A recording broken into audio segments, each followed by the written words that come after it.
Shalom, selamat pagi Bapak, Ibu, dan saudara-saudara terkasih dalam Tuhan.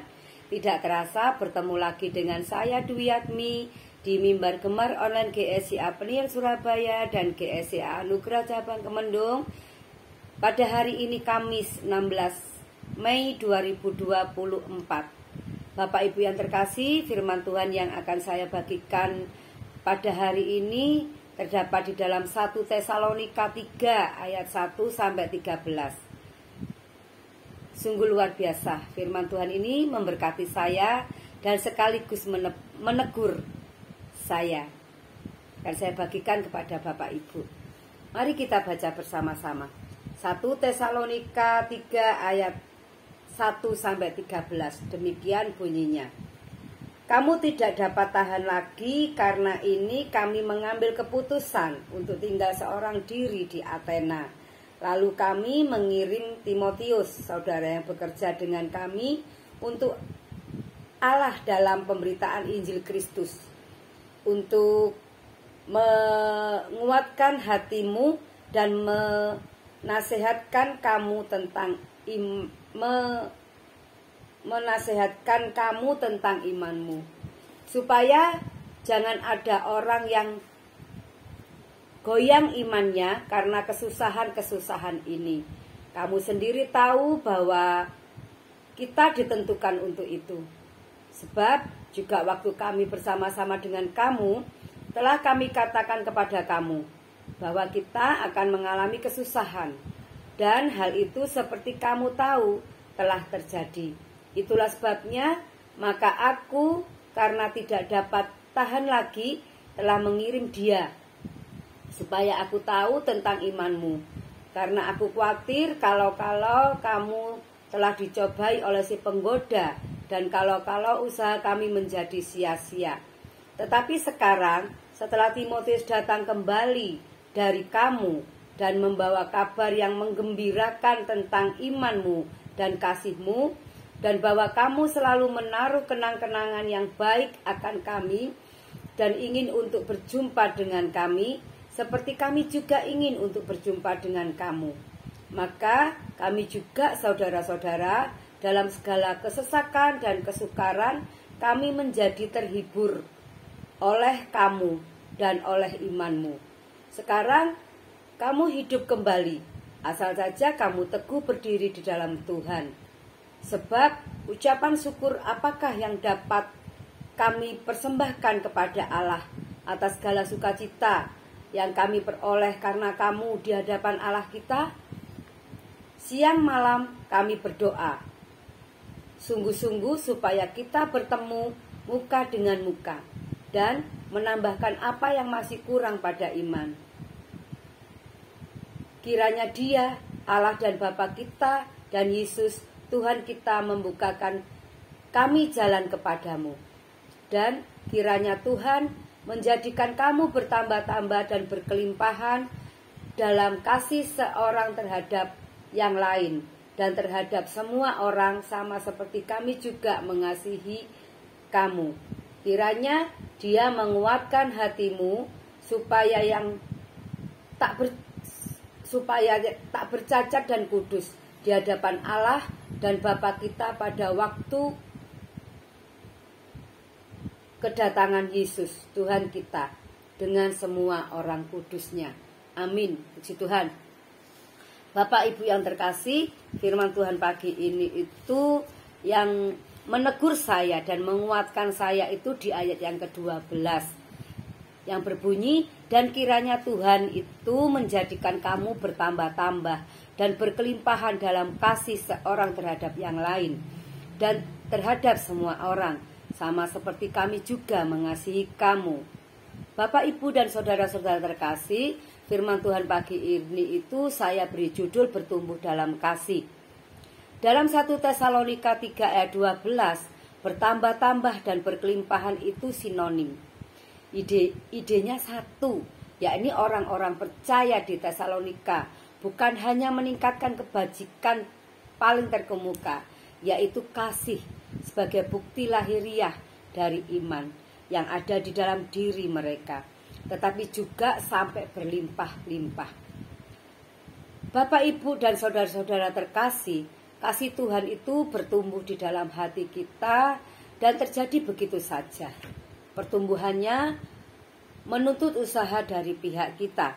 Kita harus menanam dan memupuk kasih itu di dalam hati kita. Meningkatkan pertumbuhan kasih Tuhan dalam hati kita sama seperti menjaga dan memelihara sebuah taman. Kita harus menjaga tanaman-tanaman kecil yang kita tanam tersebut agar bisa bertumbuh dengan baik dan akhirnya bisa berbuah. Tak lupa kita juga harus memberinya pupuk dan membersihkannya setiap hama yang menyerang. Demikian juga dengan buah dari kasih Tuhan. Kita harus menyirami kasih Tuhan di dalam hati kita dengan menyediakan waktu untuk bersekutu dalam doa dan merenungkan firman-Nya. Bapak, Ibu, dan saudara-saudara terkasih, agar kasih itu dapat bertumbuh dengan bebas, taman hati kita harus terbebas dari ilalang keegoisan kita. Kita harus belajar dan menjaga hati kita dengan menempatkan orang lain lebih utama daripada diri kita sendiri. Kita tidak boleh mengeraskan hati sehingga kasih Tuhan dapat berkembang tanpa hambatan. Tuhan Yesus berkata, yang terdapat di dalam Yohanes 13 ayat 35. Dengan demikian semua orang akan tahu bahwa kamu adalah murid-muridku, yaitu jikalau kamu saling mengasihi. Bapak, Ibu yang terkasih dalam Tuhan, inilah buktinya bahwa kita adalah murid-murid Tuhan. Perhatikanlah apa yang dikatakan oleh Paulus di dalam Roma 12 ayat 9-10. Hendaklah kasih itu jangan pura-pura. Jauhilah yang jahat dan lakukanlah yang baik. Hendaklah kamu saling mengasihi sebagai saudara dan saling mendahulukan dalam memberi hormat. Bapak, Ibu yang terkasih, firman Tuhan begitu indah sekaligus menegur kita semuanya. Bertambah-tambah dan berkelimpahan di dalam kasih berarti hati kita terbuka lebar-lebar bagi orang lain. Ada tempat yang luas bagi orang lain di hati kita. Kita membuka hati kita untuk orang lain. Banyak di antara kita yang tidak menyadari bahwa kita adalah pembunuh. Mungkin kita pun akan bertanya, bagaimana bisa saya dikatakan seorang pembunuh? Setiap orang yang membenci saudaranya adalah seorang pembunuh manusia. Dan kamu tahu bahwa tidak ada seorang pembunuh yang tetap memiliki hidup yang kekal di dalam dirinya. Terdapat di dalam 1 Yohanes 3 ayat 15. Bapak, Ibu yang terkasih,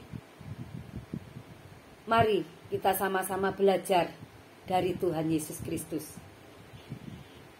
Demikianlah kita ketahui kasih Kristus, yaitu bahwa Ia telah menyerahkan nyawanya untuk kita. Jadi kita pun wajib menyerahkan nyawa kita untuk saudara-saudara kita. Barang siapa mempunyai harta duniawi dan melihat saudaranya menderita kekurangan tetapi menutup pintu hatinya terhadap saudaranya itu, bagaimanakah kasih Allah dapat tetap di dalam dirinya? Yang terdapat di dalam 1 Yohanes 3 ayat 16-17. Hal ini benar adanya. Bagaimana kasih Tuhan bisa ada di dalam diri kita jika kita tidak berbelas kasih kepada saudara kita yang menderita dan membutuhkan pertolongan. Bapak, Ibu, dan saudara-saudara terkasih dalam Tuhan, kasih yang berlimpah-limpah adalah sesuatu yang jarang kita lihat di dalam kehidupan kita. Tidak ada kasih yang berlimpah-limpah dalam hubungan kerja dan hubungan baik dengan sesama kita. Hati kita tertutup bagi orang lain. Dengan alasan, berbagai macam alasan yang kita ungkapkan. Saya lagi sibuk, atau saya juga banyak kebutuhan. Dia ada masalah, itu bukan urusan saya.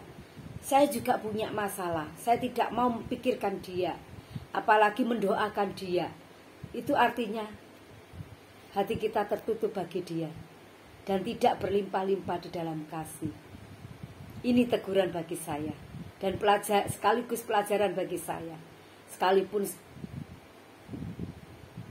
banyak orang yang membenci saya tetap harus belajar untuk mengasihi dan mendoakan mereka, supaya mereka sadar apa yang mereka perbuat dan lakukan itu telah membuat sakit hati seseorang. Bapak Ibu, Paulus berdoa agar jemaat Tesalonika berlimpah-limpah di dalam kasih. Janganlah menutup pintu kasih kepada orang lain. Seharusnya hati kita itu seperti hati Tuhan Yesus, di mana kita melihat orang banyak, hatinya tergerak oleh belas kasihan, sebab mereka sesat seperti domba yang tidak bergembala. Yang patut kita renungkan Bapak Ibu, sebagai ayat terakhir yang kita renungkan, yaitu di dalam 1 Yohanes 4 ayat 20. Barang siapa tidak mengasihi saudaranya yang dilihatnya, tidak mungkin mengasihi Allah yang tidak dilihatnya. Ini betul-betul sebagai pelajaran bagi saya pribadi. Semoga ini juga menjadi pelajaran bagi Bapak, Ibu, dan saudara-saudara terkasih. Barang siapa tidak mengasihi saudaranya yang dilihatnya, tidak mungkin mengasihi Allah yang tidak dilihatnya. Bapak, Ibu, dan saudara-saudara terkasih, mari kita belajar bersama-sama untuk menaburkan kasih Tuhan kepada sesama kita, walaupun mereka membenci kita. Kita taburkan benih kasih agar bertumbuh dalam kehidupan kita. Kasih Tuhan itu memancarkan sinarnya dalam kehidupan kita. Mari kita mengaminkan firman Tuhan pagi ini dengan berdoa. Terima kasih Tuhan Yesus atas kebaikan Tuhan dan kasih karunia Tuhan yang begitu besar terhadap kami semuanya. Tuhan, firman-Mu yang begitu indah telah menegur kami dan membuat pelajaran yang berarti bagi hidup kami, untuk kami saling mengasihi, untuk kami dapat menanamkan kasih dalam hati kami.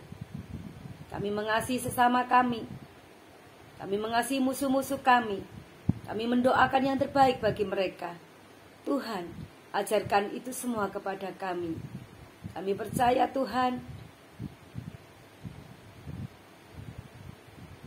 Engkau menaruh belas kasih kepada kami, dan kami pun akan menyalurkan kasih itu kepada sesama kami. Ajarkan kami Tuhan untuk terus belajar mengasihi saudara-saudara kami, karena kami rindu juga Tuhan Engkau mengasihi kami. Kami rindu juga Tuhan, kami mengasihi Engkau Tuhan, dengan menyatakan kasih-Mu kepada saudara-saudara kami. Terima kasih Tuhan, terima kasih untuk firman-Mu yang begitu indah ini. Tuhan, kami serahkan Tuhan kegiatan kami, aktivitas kami pada hari ini ke dalam tangan Tuhan, dari pagi hingga sampai malam nanti.